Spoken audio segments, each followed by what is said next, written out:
4 raisons essentielles de tes échecs amoureux. Salut, c'est François, facilitateur d'émotions positives. Et à une époque, j'aurais pu parler d'échecs, peut-être me qualifier d'expert en matière d'échecs amoureux. Ça me fait rire en fait. Et je vais te partager dans un instant ces vraiment 4 points qui sont 4 points essentiels. Et si un de ces points, tu ne portes pas ton attention, et du temps d'ailleurs, parce que je vais te dire comment tu peux changer ça. Si tu ne changes rien, tu risques de reproduire des scénarios et l'univers va continuer de t'envoyer les informations nécessaires pour évoluer, pour progresser ou pas. Et je vais te raconter aussi, mais je vais commencer par le premier point. Le premier point, c'est qu'il ne s'agit pas d'échec. Il ne s'agit pas d'un échec. C'est pas parce que tu as cette croyance que tes expériences se sont mal passées, si tu qualifies ça d'échec, c'est ok. Simplement, peut-être que tu peux t'ouvrir à la possibilité de qualifier ça autrement, de décrire ça autrement. En PNL, nous avons l'habitude de dire en programmation neurolinguistique, c'est qu'il n'y a pas d'échec, il n'y a que des feedbacks. Ça veut dire quoi? Ça veut dire que j'ai eu un résultat. Alors là, spécifiquement aujourd'hui, il s'agit je te parle d'échec amoureux. Donc tu as eu un résultat qui n'est pas satisfaisant. Et qu'est-ce que tu décides de faire de ça? Parce que en même temps, ce que l'on pourrait qualifier comme un échec que j'appelle un feedback, c'est une forme d'éducation. Et ce premier point, c'est qu'il est essentiel de, euh, de voir ça comme un apprentissage, de voir ça comme quelque chose qui t'a appris, tu as appris sur toi, tu as appris sur les autres, et comment tu fais justement pour ajuster, pour transformer la part de toi qui a généré ce résultat-là. Et en même temps, par rapport à ça, il est très important. Je mettrai peut-être le lien d'une vidéo ici.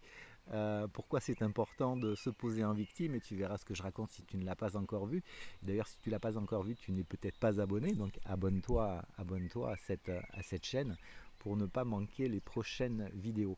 Donc c'est un apprentissage. Je sais que c'est dur à avaler. Je sais que quand ça s'est reproduit une fois, deux fois, trois fois, ça peut se reproduire plusieurs fois, ça peut être douloureux. On peut sentir à l'intérieur de son corps, on peut être dans des états qui sont juste pas agréables du tout. Et je suis bien placé aussi pour le savoir et pour comprendre que c'est douloureux, c'est parfois douloureux.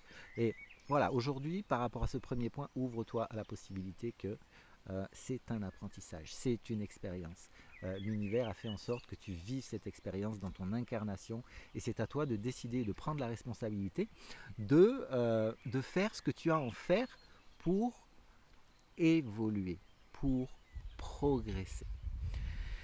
Le deuxième point, c'est si tu ne le fais pas, tu vas te ramasser encore et encore, c'est d'aller guérir les blessures du passé. Et ces blessures du passé, ça peut être en l'occurrence des expériences dans des relations qui ne sont pas passées au mieux, ça peut être au niveau de tout ce qui a construit justement tes programmes inconscients, tout ce que... Alors je reviens sur Don Miguel Ruiz qui parle de domestication. Et quand Miguel Ruiz parle de domestication, j'ai trouvé ce terme très intéressant parce que quand nous étions enfants, nous avons grandi avec des éducateurs, des parents qui ont fait certes le mieux possible, les professeurs, les instituteurs, etc., tout cet environnement qui a participé à ce que nous sommes aujourd'hui.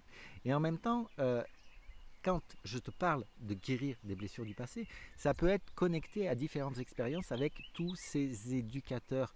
Et ça, c'est vraiment essentiel parce que ça fait partie, rappelle-toi, 95% de tes pensées, de tes émotions, de tes comportements fonctionnent en mode automatique. Et si aujourd'hui tu ne vis pas l'expérience de relation sentimentale, amoureuse, épanouie, où tu te viandes encore et encore, c'est qu'il y a à aller chercher les raisons qui génèrent ça aujourd'hui. Et imagine, et ça c'est clairement un frein, si tu envisages ou si tu veux vraiment vivre l'expérience d'une relation saine, d'une relation épanouie, ça va demander un tout petit peu de travail, si ce n'est pas encore quelque chose que tu as matérialisé jusque-là. Et imagine aussi, imagine un guitariste qui a sa guitare, et sa guitare c'est la plus belle guitare du monde, c'est la plus chère, elle est magnifique, elle est tout ce que tu veux. Et le guitariste est très très doué parce qu'il a tout un tas de capacités, de ressources, il a appris, il sait plein de choses. Et en même temps, si sa guitare, imagine que tu la remplis de sable, elle est pleine de sable, est-ce que tu crois que le son qui va sortir, les notes qui vont sortir de cette guitare vont être des sons mélodieux, des sons agréables? Non, ça va être une crécelle, ça va être pourri, ça va être dégueulasse. Et qu'est-ce qu'il faut faire justement? Si tu commences à faire en sorte d'enlever le sable de la guitare, de plus en plus, tu vas te rendre compte que de plus en plus et de jour en jour, les notes vont changer, la sonorité va changer, la couleur des notes va évoluer pour aller vers un son qui sera beaucoup plus agréable, qui sera mélodieux. Et ça, c'est vraiment important, ce point de faire la paix avec son passé, de guérir les parties de nous qui voilà, qui ne le sont pas encore aujourd'hui. Et ça va se connecter tout de suite au quatrième point. Ce quatrième point, peut-être que tu l'as déjà entendu, c'est ok, et je te répondrai qu'est-ce que tu as fait par rapport à ça. Il y a deux choses. C'est que très certainement, l'estime de toi, et aujourd'hui, c'est pas quelque chose qui est vraiment au top. C'est-à-dire, l'estime de soi, c'est la capacité à être qui tu es. Qui es-tu? Qui est-ce que tu as envie d'être?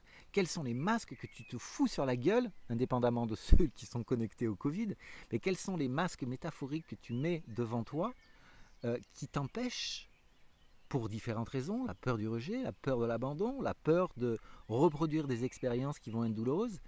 Et qu'est-ce qui t'empêche de faire ça? Et ça, aujourd'hui, si tu veux envisager des relations de plus en plus saines, si tu ne travailles pas sur ce point-là, si tu ne t'amuses pas justement en te connectant au point, justement à tirer un apprentissage de ce que tu as vécu et aller expérimenter quelque chose de différent et aller guérir, deuxième point, les parts de toi à l'intérieur de toi, ça va être très compliqué, tu vas continuer de reproduire la même chose. Et je vais en même temps dans ce point, dans ce troisième point, je vais connecter ça aussi à la confiance en soi. Et je dirais que spécifiquement, la confiance en soi, c'est davantage la capacité à faire, à agir. Et tu as déjà confiance en toi quand tu vas chercher ton pain, quand tu fais des actions où tu sais que tu as confiance en toi pour des choses qui sont évidentes. Et c'est simplement que dans un certain contexte, là où tu as fait face à ce qu'on peut appeler, comme le dirait Bob Proctor, la barrière de la terreur, c'est juste que tu fais face à quelque chose que tu ne connais pas encore. Et ça, c'est aussi important de s'amuser à aller travailler par rapport à ça. Et ça, c'est quelque chose qui est possible. Ensuite, un point qui est pour moi essentiel, un point qui me fout encore la trouille, alors attends, la caméra bouge un peu, qui est très très bizarre par rapport à ce que j'expérimente dans différents domaines de vie.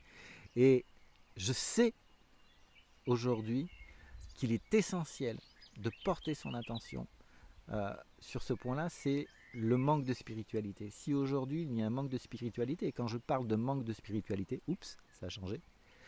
Quand je parle de manque de spiritualité, il ne s'agit pas de parler de religion. C'est pas ça le truc. Quand je te parle de spiritualité dans ma carte du monde, c'est en fonction de tes pensées, tes émotions, tes comportements, tu vas vibrer chacune de ces 50 trilliards, je crois, de cellules va vibrer d'une certaine manière. Je te rappelle que tu es une véritable usine électrique. Chacune de nos cellules, je sais plus, j'avais vu ça, mais en termes d'électricité produite, c'est juste quelque chose de phénoménal. Donc nous émettons des ondes électromagnétiques, nous vibrons d'une certaine manière. Et je sais encore que certaines personnes ne sont pas ouvertes à ce genre de choses, même si en même temps, la science, la physique quantique, tout un tas d'études maintenant démontrent vraiment le sens de ce que peut vouloir dire la spiritualité dans le sens où nous émettons des ondes, dans le sens où nous produisons une électricité et autour de soi. D'ailleurs, tu peux le remarquer.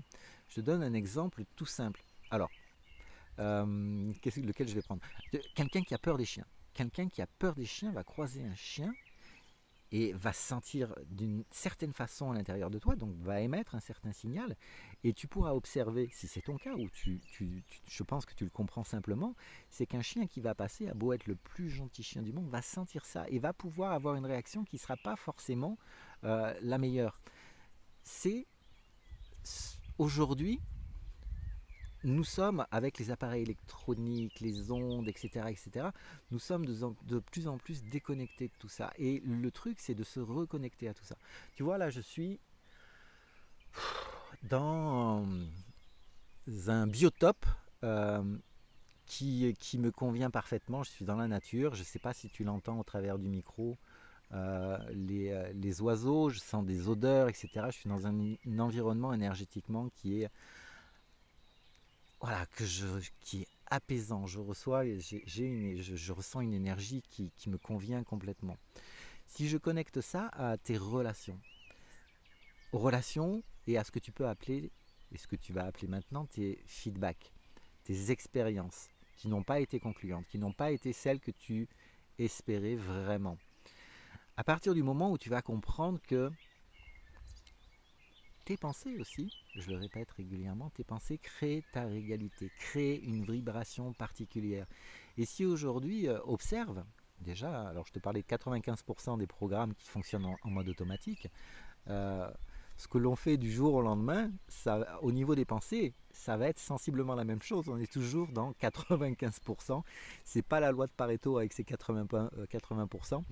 Et en même temps, quand tu vas travailler, et ça c'est ce qu'on fait en TPE, que ce soit dans la version thérapie ou en accompagnement, et d'ailleurs par rapport à ça, inscris-toi, il y a un lien dans la description. Je fais une conférence le mardi 25 mai à 20h heure de Paris, où je vais te parler de la TPE, à qui c'est destiné, pourquoi. Alors c'est vrai que c'est ouvert aux thérapeutes, c'est ouvert aux coachs, parce que c'est vraiment un outil qui permet de changer, qui permet d'évoluer, et je ferai certaines annonces aussi pendant cette conférence. Donc si ça t'intéresse, inscris-toi, parce qu'en fait, tous les points que je viens d'évoquer, que ce soit le fait de dire il ne s'agit pas d'échec, il s'agit d'apprentissage. Si tu as ce feedback d'une expérience qui n'a pas été une expérience amoureuse qui n'a pas été celle que tu souhaitais vraiment, quel apprentissage tu tires de ça. Le deuxième point, les blessures du passé, qu'est-ce que tu fais, qu'est-ce que tu décides de faire par rapport à ça, ou pas, tout reste un choix, tout reste une décision. Toutes les excuses, toutes les objections possibles, ça va être le mental, l'ego, tout un tas de conneries qu'on se raconte, et clairement ça va te permettre d'évoluer. L'estime de soi, la confiance en soi, la capacité à être par rapport à l'estime de soi, c'est essentiel. Et ça, si ce n'est pas ton cas aujourd'hui, si tu veux espérer vivre l'expérience d'une relation qui va être épanouie, c'est indispensable de bosser là-dessus. Et enfin, ce manque de spiritualité, oui, la vibration qui émet la tienne, tu vas attirer des gens qui vont vibrer de la même manière que toi. Ne t'attends pas en fonction de l'état dans lequel tu es. Imagine, et je le vois au niveau des gens ouais, les pervers narcissiques, les hommes, c'est tous des connards, c'est des enfoirés, etc., etc. Ils sont comme ci, ils sont comme ça, ils m'ont fait ça, alors que moi, j'ai fait ceci, j'ai fait cela, j'ai tout fait, etc. Ça, il faut que tu arrêtes d'entendre les messages où on te dit que ces gens-là sont responsables de ce que tu vis. Non, non, c'est toi qui es responsable de ça. Et c'est toi qui si tu en as envie, tu peux tu peux décider de rester seul, comme Zarathustra dans sa caverne. Hein. Tiens, j'en profite pour te dire, va lire le livre de Nietzsche. Tu peux décider de rester seul, c'est clair. Tu peux avoir peur des autres, tu peux ne pas avoir confiance aux autres, mais je te dirais que commence par avoir confiance en toi et les choses vont déjà changer significativement, dans la vibration qui va être la tienne. Et tout ça, c'est vrai que il y a un point que je vais ajouter ça, c'est vraiment, allez, on va dire que, alors c'est pas une raison, mais c'est vraiment une action profonde. C'est de définir ce que tu veux vivre dans la vie, définir clairement ce que tu veux vivre dans la vie. Et le plus précisément possible, en allant au fond du pourquoi tu veux vivre une expérience. Parce qu'il y a une chose qui est très intéressante, c'est que ce soit ton inconscient ou que ce soit l'univers, s'il y a des trous sur les choses qui ne sont pas suffisamment précises que tu demandes à l'univers, les trous vont être comblés par quelque chose qui ne te conviendra peut-être pas complètement et totalement. Voilà ce que j'avais envie de te partager pour aujourd'hui. Voilà, mets un commentaire, fais ce que tu as à faire par rapport à ça. Inscris-toi à cette conférence mardi 25 où je vais te parler justement des outils qui permettent de bosser sur les 4 raisons essentielles de tes échecs amoureux. Et aussi, euh, dessous dans la description, tu peux télécharger livre électronique 45 conseils pour se sentir mieux avec la dépendance affective. Ça va déjà t'aider. Tu as la possibilité de faire justement, de compléter un test. Confiance en soi, estime de soi, la communication qui est la tienne, comment ça fonctionne, ton niveau de stress. Et voilà, tu prends un rendez-vous avec moi, c'est offert, on fait un bilan et après, si tu veux bosser avec moi, tu bosses avec moi. Si tu veux pas bosser avec moi, tu bosses pas avec moi. Et ça te permettra d'avancer. Voilà, je te souhaite une belle journée et je te dis à très vite.